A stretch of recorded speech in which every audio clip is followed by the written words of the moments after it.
yeah, with art itself, Chris, like, was there, and I know you've gone on record and said that you got into it in an early age and always was intrigued by it, but was there ever a particular moment or a particular person in your life that kind of gravitated you towards art to try it out yourself?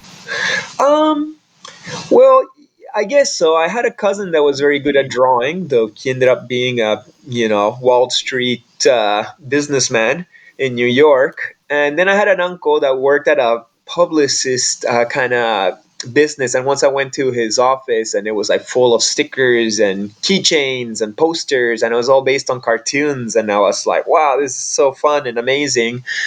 Um, so yeah, but I was always a creative kid. I always had this urge of making things, may it be like little books or drawing or junk robots or towers and castles made out of tires, or I don't know. I really liked making things, and yeah, I never stopped. I guess I wasn't so much into sports as the rest of the kids in my school here in Peru, and I'm happy I followed that path because my life is pretty fun now.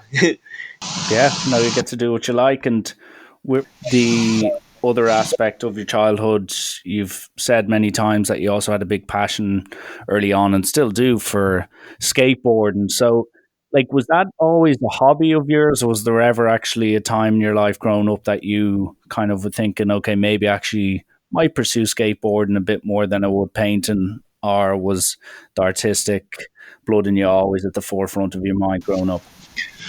Well, yeah, I started skateboarding at age 8. So I guess before age 8, I was playing with other things, the action figures and toys, and maybe surfing. But yeah, I don't know. I never really stopped skateboarding. Whoops, that's my alarm. I never No, you're stopped good. skateboarding. I just kind of like it had different shapes. For example, in the 80s was all about going to the skate park and going down ramps, and then in the 90s it was all about street skating. So you go out in the streets and you find some stairs or you find a ledge. It was more about like skating in the urban landscape, and that was already once I moved to Canada. And now that I'm in my 40s, I'm back at ramps. I'm all about mini ramps, though I can still street street skate, but my knees are not amazing. I'm not jumping any stairs, and I got nothing to prove. So it just changes, kind of like modalities, and it's not at the forefront of my existence. It's just kind of like a fun companion to my life that has flavored a lot of my art. But yeah, I guess self-expression in any kind is at the forefront of my life. I suppose I'd probably get a bit of stick off some of my friends if I didn't ask. I'm currently back with my skateboard that I've been gathering dust for several years now, and I'm just wondering. I'm struggling with the kickflip. I've got the ollie back pretty well. Do you have any tips, any pointers on how to land a kickflip? Because Oh, I've almost broke my okay. ankle about 5 times this week. Oh man, the kickflip's a bitch because you can get it, and then you're like, okay, I got it, and then like a week will go by and you lost it again, and you gotta always. I don't even try it anymore because once again, it's if I was to get it, it's kind of like I'm standing in a position and I'm trying to do this thing over and over. I just kind of put like my foot, left foot to the left side of the tail, and my right foot on the top right side under where the wheel should be, and I try to do an ollie and hope that the board will do it. I guess if I went out right now and I try to do it for a couple hours, I would land a kickflip. But once again, like if it becomes this like ordeal of a homework, I'd rather just kind of like go down a ramp and do a nice turn, which maybe is less impressive, but it feels good and I can actually do it without thinking too much. Yeah, no, well said, well said. But I'll keep note of that next time I go out and give that kickflip a go with my Yeah, good lack of luck with bravery, that, so to speak. man. What's your age? I'm 25, so the knees aren't that bad just yet. So I still have a bit Yeah, of life no, left in me. you're super young. Yeah, you should still like, Yeah. hurt yourself quite a bit. And getting back to the art, Chris, and not that like even from reading about yourself and even other people in the art industry, a lot of people, as you said, it's about self-expression. It's not so much about your reputation or how much your art is deemed valued by other people.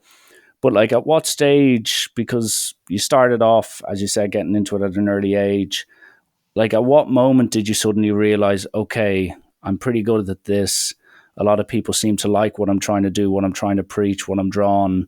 Like, was there a particular moment where you sold maybe one of your paintings for what people would consider decent money? Was there someone who talked to you and said, listen, you've got a real talent at this. You need to really take it maybe a step or two seriously? Was there a moment like that that geared you full fledged towards the kind of artistic ways and putting your effort into that? Right. Well, I always I was always an artist. That was just kind of like the software that came through me. But I never really thought like, oh, I have to live from this. As a kid, I wanted to be different things, and I wanted to be a mad scientist, kind of like Back to the Future style, Doc Brown kind of mode. And I also wanted to be a diplomat because that sounded like, oh, I can go to all these fancy parties with rich people and eat good food and be in power. Stupid kids shit, because the adults tell you like, hey, Mm. like being happy is making all this money. So if you're a scientist or a diplomat, you'll make money and then you win at life. But then the thing is, I wasn't very good at being a diplomat. I'd fight with everybody, and I sucked at science. so then I was like, oh man, I shouldn't do these things that I actually hate. And even if there's no money, even though like I'll make less money, but the thing that I was always good at was art. Like art was the class that I always had good grades on, and I was the best in the class. It was clear that I was good at that. And then on my last year of school in Peru, age 16, I used to do a lot of comic books based on my friends and on my surf team that I had at the time, and people loved it. Like I became kind of popular in my nerdy kind of way because I was drawing all my Mm. friends and all the adventures we would have. So then I'm like, oh man, like I want to keep on doing this thing that makes people happy and makes them like me. So the plan was always that I was going to go to Canada at age 17 and I had to pick a career. So I was like, oh, I want to be an animator. I want to go to Canada. I want to learn how to animate and I want to make my cartoons into a real TV show. So I guess age 16, I was already clear I wanted to be some kind of artist. And then once I moved to Ottawa, Canada, and lived with my grandmother for 4 years, I wanted to go into animation school, but I wasn't good enough at art to get in them, or at least the kind of art they think that I should be. I was good at cartoony kind of art, but I wasn't good at realism and all the anatomy and all that stuff. So I say, like, go to fine art school, get good at drawing, and then come back and we will, teach you how to animate. But then I got into fine arts, and one uh, trip we had with our class, we went to an animation studio and it just looked like such a boring, horrible job. You're just drawing and drawing and drawing things for other people because you'll be lucky if it's your concept, the one that gets animated. And they're just not sleeping. And it just seemed like really not fun at all. So then I was like, I'm actually having a lot of fun doing these paintings and expressing myself through sculpture and drawings. There's just so many mediums you can do in fine art. So I just kept on doing fine art. And I went to two other schools after that. And yeah, I learned illustration. I learned just different aspects of art, both commercial and just expressionist. And I do a lot of things in the career that I drive these days. I can do a skateboard graphic, I can do a mural, I can do a painting, I can do a sculpture, uh, I can do a logo, a graphic. So there's many things I can do, which is fun because if I was only doing the same thing all the time, every day, that would be boring too. So yeah, that's kind of how I Mm. got into it. No, that's an interesting way of putting it. And I suppose you could compare it to maybe an actor or even say a musician. They need to kind of, if they're taking it seriously, decide in a genre, how they're going to present themselves. So like when you say started to kind of get a bit more recognition, like obviously now many people would know you for your maybe psychedelic type style art or maybe your spiritual side of the art. But as you mentioned there, there's so many different ways and different forms of art. Like, was there ever a moment where you kind of were like, I really need to focus on one thing? Or were you just so kind of expressive and kind of keen to try out all these different methods and kind of types of art that you just gradually kept doing loads of things, and then eventually the further you went into your career, you kind of narrowed it down a little bit, where kind of some of your main pieces would be more or less the same or kind of similar vibes? Yeah, well, there was definitely years for exploration and there were years for different projects. Like, there's a lot of things I want to do. There's still things I want to do that I haven't done yet. But definitely, if you keep on digging many wells, you'll have harder time striking water. So you have to focus on one thing at a time. When I first got out of school, for me, that was the time to do skateboard art. So I was doing a lot of art on broken skateboards, but that was also my time for exploration, stylistically speaking. So I was like, now I'm gonna just try different mediums. Like I tried it all in college. Fuck, sorry. This alarm that's No, you're ringing, good. You're good. and I'm gonna turn it off. Is the alarm that I put for us to do this interview? It's like at 4:30, you gotta be No. ready to do this interview. So yeah, turning it off. Anyways, let me go back into it. So basically, that first few years doing skateboard art was my chance to try different styles, different mediums. I had tried different mediums in college, but now it was a time to like kind of like mix them up and do new things. And there were, from those first few shows that I did, there were a couple styles where I'm like, oh wow, this is very like different, unique, and I can see people really like it, so it's popular. So may I'll keep on pulling the thread on this. And then this pile of melted Crayola didn't really do much, and it looks ugly, and let's scrap that out. So definitely there was a period for trying many things and nailing down what did work and then developing that. Um, that said, it doesn't mean like, oh, I found what works and let's do that till it's dead and how boring would my art be? No, you always keep on exploring. You always keep on trying new things. You always try to develop new language of self-expression. You always try to learn new mediums and how to mix the mediums and how to mix the styles. You always want to stay fresh and interesting. You don't want to just be that kind of artist that found one thing that worked and just does it over and over and over again. Like that's totally boring and it's not even like honest because you said that thing when it had to be said and yeah, it was popular, but are you going to say the same thing over and over again? Like do you always have the same thing to say every day for the rest of your life? No, you switch it up because you grow as a person, and in that growing you got new things to express. And sometimes your style might change to a style that's less popular, but if you gotta be honestly saying something in a different way, that's very valuable too. As an artist, you have to take Yeah. risks. Like look at Picasso. He went from realism to cubism. At the beginning, they might have been like, "What the fuck? Like, how come he fucked up his style and he's doing some weird things?" But because he had the balls to do Mm. something different, he came up with a whole new movement for the art world. So we should all have those kinds of Picasso balls, and trying to find new avenues in art for self-expression and saying new things because it seems like everything's being done. So it's kind of tough for the artist to be original these days. So if you can be original and continue to be original, and I think that's the best thing you can do as a self-expressive person. Yeah. Well, like to be fair, kind of from a outsider looking in on the art industry, like it does seem that you do have quite a distinct style. So as you said, it maybe be tough, like be quite tough and challenging to stand out or make yourself unique because, as you said, more or less everything's been done in some people's eyes anyway. And like as you want to say, maybe compared to a big, say, band that she keeps touring doing their greatest hits, but they haven't released a good album in 20 plus years, but they still play the same old, same old. So it's kind of refreshing to hear that you just want to keep kind of not reinventing yourself, but staying fresh, trying new things that may or may not be popular. Right. And one of the things, and a few people did ask me about it, is, and it's kind of, unless I'd say you're an expert in the field or within the industry of art, like, is there a certain stage or is there a certain criteria or method? Because, like, there must have been a stage where it went from being you being creative to suddenly you realizing, okay, there's actually a substantial amount of money to my art if I was to sell it.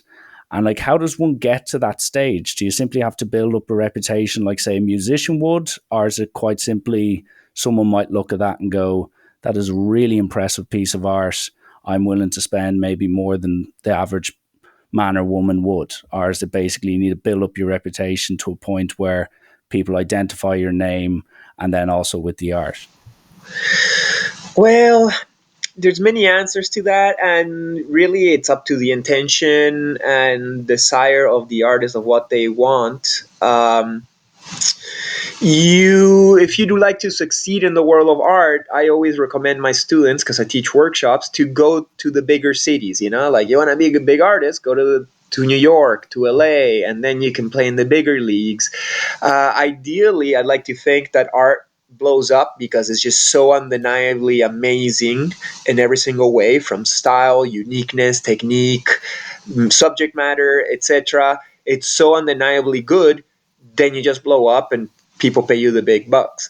But in reality, though that also happens, in reality, it's all about connections. If you're in the big city and you're down with all the publisher of the big mag that tells all the readers that this is a new hot artist, you might get to the top in one step, which sounds very boring to me and very unfulfilling and fake. But there's a Mm. lot of artists who are out there, like, who are very successful and make tons of money, and it's because the establishment, the gatekeepers, are telling the viewers, who are pretty clueless, what is good and what's not good. So you could play that game. I always decided I wanted to live in Montreal. It's the city I enjoy to live. I got a good quality of life. I have fun. I have friends. I was tempted to move into California at one point, but still I was like, no, I like living in Canada. I don't want to live in the States. So I might have sacrificed a little bit of success in my career because I stayed in a quote unquote smaller city. But I travel enough. I'm successful enough. That's the thing. Do we all have to be like the kings of our scenes, or could we just have like our little niche following and sell enough to pay the abundant lives that we all have? Because we all have abundant lives, no matter what. Like, sure, there's people who are more rich, and sure, there's artists that live in mansions, but do we all need to go that big, or should we just be sustained in our particular abundance and then just have a nice chill life? That's the thing. It's all about, like, where your ambition is at, where your ego is at, where your concept of what is success and what isn't success. Like, the more success I've achieved in my career, the more I find I'm kind of chasing my tail about something that doesn't really matter, like impressing people. It's like, look what I've accomplished, blah blah blah, and then you're like, okay, cool, but what are you after? What's your goal? What's your happiness? I guess being chilled out and laying in the beach and having some sun in my face and be like, I made it. Okay, Chris. Okay, ego. Are Mm. you satisfied? Is it all good? Can you pay all your bills? Are you abundant? Yes. Okay, now just chill the fuck out and do whatever the fuck you want. Like, I think that's Yeah. success. Doing whatever you want, even if the art's ugly. If that's what you want to do it, do it. But for that, you gotta kind of like sell enough paintings or products or whatever. And there's way to doing that, especially in these days of social media. You could just be popular on social media. You don't have to go to the galleries or the museums or the magazines and the gatekeepers anymore, because the people just might like your art because it's rad. And that's kind of like what happened to me. Like, social media help me reach straight to the people, help me find the clients without the gatekeepers, and I sell enough stuff that I can kind of like do what I prefer. Always delivering medicine, hopefully, to my community, because that's also a role that I assign to myself. Because art Mhm. should be medicine to heal the world, but also to be free and to be happy, whatever that means to me. So, yeah, I hope I answered that question. It did pretty extensively. So thank you for that, Chris. And like, it's an interesting point you make about social media, and you can put that into many different ways of life and jobs and how that can speed the process up. And as you said, you then don't have to deal with maybe some of the bullshit that may happen if social media, if say this was 10, 15 years ago, you may have to go through agencies, you may have to go through different museums or get your place shown in different cities to get your rep out. Well, now you can grow it online and not have to deal with anyone but maybe yourself. So it is definitely something that is definitely valuable to hear as a listener, but also understand about the industry. And just with regards to it, say the art industry itself, like, is there anything you kind of look at, and like it's the same with say sports or the music industry, is there anything you'd like to see maybe change over the next few years about it, maybe for better or worse? Um, I just don't really care what they do. The system will do what the system will do. That what I'm doing is what I'm doing in my life, and whatever they choose, whoever artist they choose to make the best artist or the relevant one or the one that makes more money, it doesn't matter to me. That's not my life. That's their life. That's their world, and I found my own world following jobs platform. And the whole thing with social media doesn't mean like just because there's social media you're guaranteed to make it. That's a game in itself, and there's a lot of bullshit in there too. There's so many artists that are not amazing, that are just good at making posts, and they do amazing, so they figure out that video game, and that's fine too. And that's none of my business or my problem or anything I should lose sleep on. The only thing I'm responsible for is myself, really, my own career, and finding my own ways. And I've tried a million things, and this thing worked for me, so I keep on doing it. And if that stops working at one point, I will explore other ways of getting my art out there. Um, Mm. so I don't really care what the scene or the system is doing. That's for them. And I guess if I had to make one request, is like I would love if art with more substance would be the kind of art that the gatekeepers would pass on to the world. Because as I said before, art can be a medicine, and this world's fucking sick. This world's sick. We got our priorities upside down. So selling art that's just cool looking but says nothing, that should, I'm not saying that should not be sustained, but that should be less of a priority. I think art that is here to give a message that makes the world a better place in any kind of way, may it be from the activist points of view, or visionary art that's kind of trying to give blueprints to our spiritual ascension. I think that's the kind of art that should be highlighted a little bit more. So I'd say the social kind of art, the activism art, is getting more accepted and promoted because we're getting into a very politically correct world, and it's a good look for museums and galleries to support like the new artists with different messages that support minorities or whatever. But still, the visionary art scene, the art scene that promotes positive spirituality of no particular religion as a path to mature together as a human race, that's a not very supported kind of art form. Like you'll never see it at the MoMA or at any of the big museums. They will never put Alex Gray paintings. They have bought Alex Gray paintings, and they have it in the back just in case that movement goes big, and then they'll be like, oh, we got the painting. But they're not actually putting it out there like, hey, look at this painting showing how the electricity and energy of a person works in conjunction to somebody else's. And now that we see ourselves as spiritual beings, can we start being nicer to each other, perhaps? I don't know. Mm. So I would love to ask the gatekeepers if they could allow more positive spiritual art into the mainstream so people can receive the medicine they need in order for humanity to evolve. Okay. Well said. Yeah. And as I said, like it's like looking at most of your pieces, there's so many different themes to it, different interpretations as well. And that's very much what art sometimes is about to the viewer of it, how they interpret something, how they think about it, how they react to it. And a kind of funny backstory for you, Chris, is about a year and a half ago, I remember seeing, and this is gonna, I'll make a long story short. I remember seeing a cover for a phone, and it was one of your drawings. It was the bad versus good drawing that you had all the supposed bad characters alongside the good characters. And I remember I bought it, and I remember thinking that's a pretty cool piece. And then it also got me thinking about how one maybe would suggest that someone on the good side could be actually on the bad side and vice versa.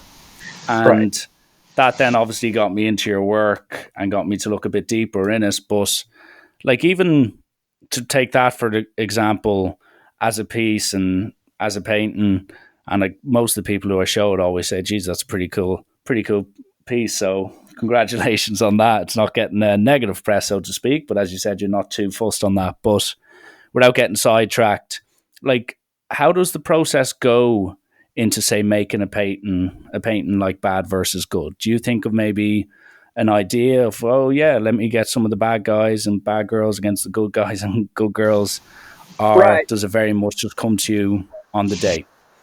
Um, that painting is a concept that I kind of had as a kid, as a young kid. It's like, oh, wouldn't it be great to, like, bunch up like all the cats, like Garfield and Felix the cat. Like, I've always had this, like, my mind wants to organize everything. So it's like, and let's get all the dogs together. Let's get Odie and all the cartoon dogs. And so at one point I wanted to do that with just wise people and unwise people, and that painting worked. And then the skate brand saw it and was like, hey, can you do it again but more in a shape of a skateboard? So I did it so that two skateboards could be made out of it, where one skateboard was the good guys and one skateboard was the bad guys.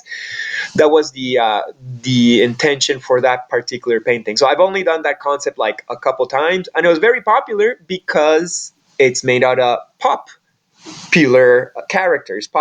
Like, that's the whole thing of Hmm. pop art, and why, like, if an artist wants to be popular, paint things that are already beloved by the people. So that painting is a bunch of beloved characters that we all loved already. I just had to put them together. But in that way, it's less fulfilling to me because I didn't invent all those characters. They've been invented by a Hmm. bunch of other artists, and it's funny that I put them together, and you can think about like what's good and evil, or maybe we're all in the middle, or blah blah blah. So that was, yeah, it was all about a concept, like ordering the good and the bad. My art's very dualistic because I'm a Pisces. I got two fishes swimming against each other, and I'm always going back and forth between my good side and my bad side.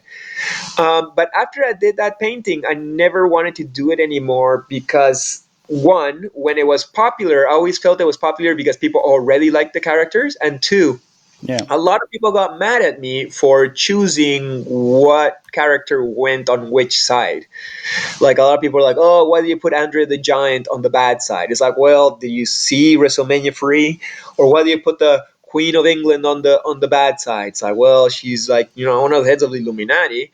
And why do you put Michael Jackson on the good side? It's like, well, I used to think that he was a good guy. Do you ever hear his songs "Heal the World" or "Man in the Mirror"? Like, I saw him as a person that wanted to make the world a better place. I put him. So everybody's got, because these are not my characters, they're owned by the collective in a way, and I might piss off a lot of people by defining them in a way that's different than the way they define it. So after that, it's like, I'm gonna make my own characters, and I can make up whatever story about each one of them, and nobody can tell me I'm doing a wrong thing because they don't really know what they're about, and I can make up the story. So that's more the direction I want with my characters now. Hmm. Yeah, no, that's fair. As you said, getting getting the political views and stuff like that out of your painting and just focus on what it was actually trying to achieve in the first place can often be difficult. And maybe if you fast forward to maybe some of your more recent work, and like, you can see there's a few illustrations of Bob Marley. He's obviously had a big effect on yourself. But then, like, even I remember like looking at, I think it was about 4 or 5 years ago, one of your pieces. I don't know if you can recall it, like Charlie the Catnip Killer. Do you remember that piece? Right? Yeah. The cat You want me to tell DJing, you about it? and then like for, well, no, just like as in, then like if you compare that to some of your more recent work, which, like as I said, it's like there's some kind of similar themes with, say, if you compare that to the optimistics journey, the one where they're on the boat, as in, like, Mm-hmm. do you now recognize it as a certain theme, or is it very much I will just paint what I want on that day, and then also I'll try tell a story in that way? Are you very much just open minded as to what it'll be interpreted as? If that makes sense. Yeah, well, I got different styles. The Bob Marley paintings more realistic, illustrative. The Charlie the Catnip Killer is a little bit illustrative with a little bit of graphic. Uh, Optimistic's journey is done kind of in my street art style, which is more cartoony and graphic, but it's done as a painting. So it's kind of like tighter than a mural because murals are done with spray paint, which is a difficult medium to control. Yeah. Um, and say like the painting I did this over this winter is a portrait of my shaman, which has graphic elements but it has a realistic face. Then last year, the last 2 years, I was playing with a style where I was doing a bunch of spray paint drips and then drawing in them and shading it all, which gave it a totally different flavor. So, and when you're asking like, oh, you just draw or paint one day this way or paint a different way the other day, the thing is like my paintings are minimum take me a month, and say like a painting like Optimistic's Journey takes me kind of like a year, or Mm. the one I did of my shaman took me 3 months this winter. So it's not like I wake up one day and I'm like, today I'm painting like this. It's more like, okay, I got this to say. In the case of my shaman, like I really wanna do a painting where my shaman is just shining in its mystical power. So for that, I need to use this particular style and symbols in order to communicate that. Um, and then other times, I don't even know what I want to communicate, and I'll let the painting be, and I'll just follow the trail. And then I find out what the painting's about. So it really, yeah, it changes from day to day, month to month, year to year. And I hope it always changes, because if I always did the same steps to communicate myself, it would get kind of stagnant, as I said before. Mm. Yeah. And was there ever a time you can think back? And I'm sure there was, but it just depends on how long, is kind of what I'm getting at here with regards to, did you ever invest so much into, say, a painting and maybe 80%, 90% when you thought you were nearly completed, nearly completing it? Did you just kind of look back and go, this is not good, or this is not what I'm trying to get across? Like, did you ever spend weeks or even months on a project only for maybe at the last moment to just have a U-turn and say, nah, this is not for me? No, I don't. I don't operate that way. I try You just go for it. to. I just try to make killer paintings from the beginning. Yeah, I don't know. Like, it starts with the drawing. If the drawing's not good in the sketchbook, then I probably won't be all like, oh, I should make a painting about this for the next couple months. If the drawing looks bad on the sketchbook, then we're working with a bad foundation. So I try to get the drawing to look awesome in the sketchbook, even if it's just a sketch. And then I'm like, okay, this one's working out. And then you draw it properly, which is a process that sometimes takes weeks. And then you want to get that drawing like killer. So if the drawing Mm. is killer, then painting it is just kind of like you're putting cherries on top. But then on top of it, you just kill the painting process. Then that painting ends up being great. And I don't ever want to do paintings that are not great. Like, I'll never Yeah. make myself happy or succeed in my career if I'm just putting paintings that are whatever. And then, there's just too many artists out there for me to like put out subpar expressions. Plus, I only live one life, and life's not even that like long. As I'm telling you, sometimes it'll take me like a whole year to do one painting. So I can't throw away a whole year by doing a painting that's just not like the best painting I've done yet. Like my newest painting, I hope is always like my best painting in some way. Even if it's just the most original of them all, or a painting that just took me in a new direction, or yeah, I don't know. I always try my best. This is what I do. Like, I'm an artist. I really want to do the best Mm. I can at this thing. Okay, yeah. One of the last questions I'd like to ask you, Chris, is just like, what was or what has been, whether it was off someone close to you or a quote unquote celebrity or someone that is quite high up in other people's eyes. Like, what was the best compliment you've ever received through your work that really kind of, and I'm sure you maybe get this all the time, whether it's on social media, in person, etc. But was there ever a moment or an interaction with someone where they really complimented one of your paintings or your overall work, and it made you not maybe think, oh, this is all worth it, but really made you grateful for being able to be in that position where you can create such paintings that have such an effect on an individual? Yeah.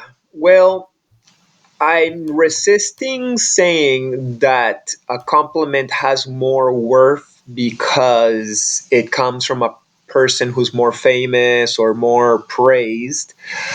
But I would be lying if I'd say it didn't mean anything to me when that happens. Mm. So I had a big solo show in Miami during Miami Art Basel a couple years ago. I rented this warehouse and brought all of my original paintings to Miami. It was like a huge undertaking. I can't believe I even did that, and it was pretty huge. At least for my level. And it was great. A lot of people came and might have sold a couple paintings, and everybody loved it, and everybody was happy, and I was super stoked. But what really made it worth it for me is that artists that I respect, like Ron English and Alex Gray, came over to see the show.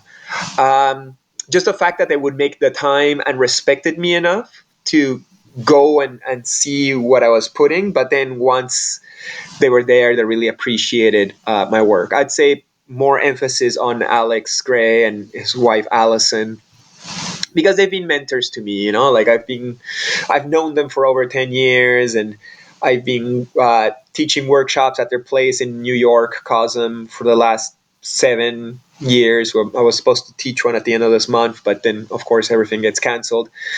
So they came and they saw all my paintings. They were there for like 2 hours, really taking it in and giving comments. And they've actually been to my apartment in Montreal too. So they're people I really look up to. They're people who do so well with their art and their movement, and they honor me enough to come and look at my work and give me words of support. They appreciate what I do, and that for me is like the biggest reward I could have as an artist. When the elders come and validate. Well, I hate the word validate, or just appreciate what you're Mm. doing. As a younger artist, it's really special, and yeah, I appreciate it.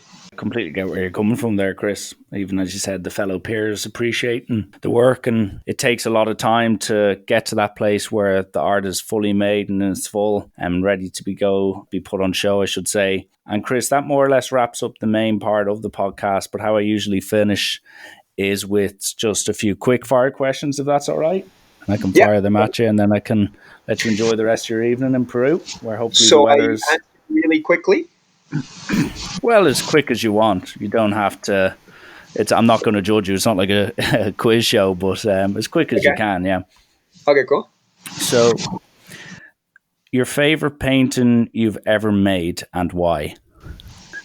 I can't answer that question. I'm sorry. Like, there's paintings that mean a lot to me, but I can't just single out. It's like kind of like singling out your children, like, oh, my older. Children. Yeah. Exactly. I can't do that. Okay. Well, I'll rephrase perhaps. Your Okay. favorite painting by another artist and why? Ooh. Oh, that's a tough one too, man. Oh my god. Fuck. Well, it's Or hard one to that you pick. just like. It It's doesn't hard have to to be pick one, but our like favorite. I'd say a painting that really has humbled me, that comes to mind is actually a classical painting. Is by it's called the Lamb, I think it's called. It's a triptych by Van Eyck. I was skateboarding in Belgium. I used to go to Belgium a lot because I used to be married to a Belgian woman, and I was used to skate this closed down water. Anyways, I used to skateboard in front of this big church, and I would always see people going to this church, and it was this beautiful from the outside. And one day I was like, fuck it, after skating, let's go check it out and see what's inside there. And at the end of it, there was this big, gigantic triptych, like 2 stories high, The Sacrifice of the Lamb. That's its name, by Van Eyck. And I was like, oh my god, this is a painting. It was like 30 paintings in one, beautifully done. I just couldn't believe it. I was like, wow, that's the level back in the day when all they did was paint all day long and they had assistants and there's just, like huge, crazy frames. So yeah, that sticks in my mind a lot as a level that I'll probably never reach in my mind. But then there's Mm. another artist I really appreciate, Matty Clark Wayne. He's the one who did the covers for Santana Abraxas and Miles Davis Bitches Brew. And he's done some paintings that I just can't believe have been done by a man.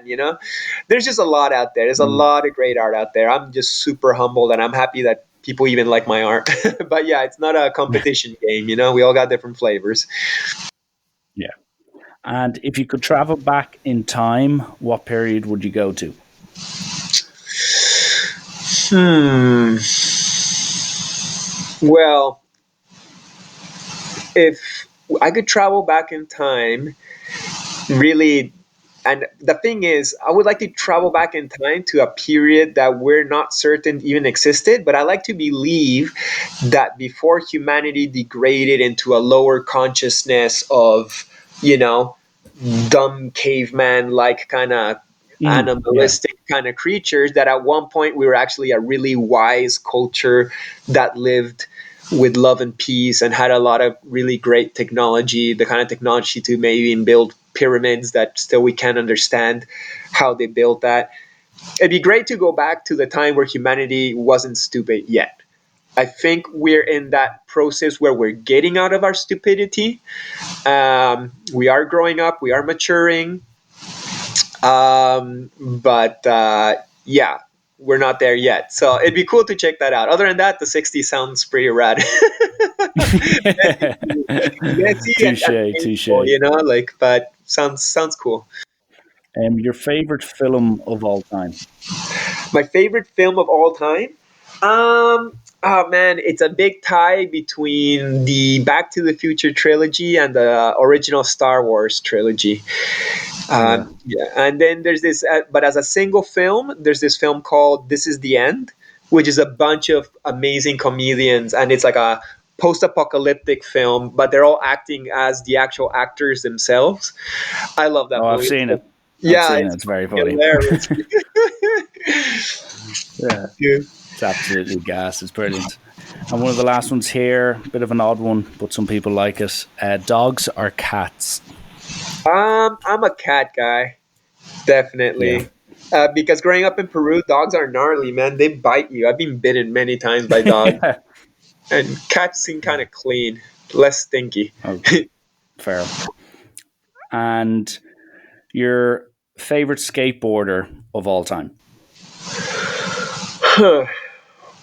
Favorite skateboarder of all time? Hmm. Fuck, that's another tough question. I'm sorry. I'm I taking so know long. I'm throwing a lot of tough questions at you, Chris. I know, man. These are the quick questions are the ones that are costing me the most because it makes me I choose know. between so many things I love. But I guess like Jamie Thomas was a skater that really blew me away in my teens. He is the owner of Zero and a bunch of other brands. He's a little bit older now, but yeah, he was like the first skater that was going crazy on like jumping huge set of stairs and handrails and just going crazy on street skating. And when I saw his part on Welcome to Hell, I was like, holy shit, like I want to do that. So it just made me want to throw myself off a bunch of stairs and hurt myself really bad. So that's how much I loved him, I guess. Mm, yeah. No, mine was probably Rodney Mullen, but knowing that I'd never get to his level probably made me a bit of an unrealistic starting Well, point. But sure, look. he's got such a interesting style, because he mixes. the freestyle style of skateboarding with street, which is something that now kind of is becoming a thing, but he's pretty much the only one who was doing that for a while. I guess his personality is just kind of annoying to me because, like, I'm a nerd and I'm down with nerds, but he's just Mm. so nerdy. It's almost like a little bit too much. I like my skaters kind of cool, but yeah, he's a Yeah. great skater, that's for sure. And lastly, Chris, this is the if you think the previous questions are tough, this one tends to be the toughest for our Oh guests no. to answer. So describe yourself in 3 words. uh, I am nice. I don't know. Yeah, I don't know. I don't know if that makes the cut, but I am nice. I can wrap myself Yeah, up in that no, it way. does. That's a good way to put it. So, Chris, that more or less wraps it up from my end. So it just goes without saying, thanks obviously for taking your time out. The alarm was suggesting we would start at a later date, but thanks for taking an early notice, and you were very open and honest about your work, the industry, and all that. So it was a very insightful chat, and I can only wish you all the best. I know maybe strange times we're living in the world, both pre, during, and post COVID-19 and all that. But I hope you stay safe, your family, and I wish you all the best with your work going forward as well. I'll be keeping a keen eye on it, no doubt. Yeah, thanks, man. Yeah, it's been a pleasure. No problem at all answering questions. It's always a good time talking about these things, especially since I don't have anybody my age to talk to here. I live with my parents, so we don't really talk art. And Yeah, yeah, it's interesting times. They don't really have to be negative. We can perceive them as negative, and there's certainly many negative aspects about them, but there's also a ton of positive aspects about them and lots of positive possibilities. The world was already so negative, so we needed something to kind of recalibrate a lot of equations. And I don't know, we're not there yet.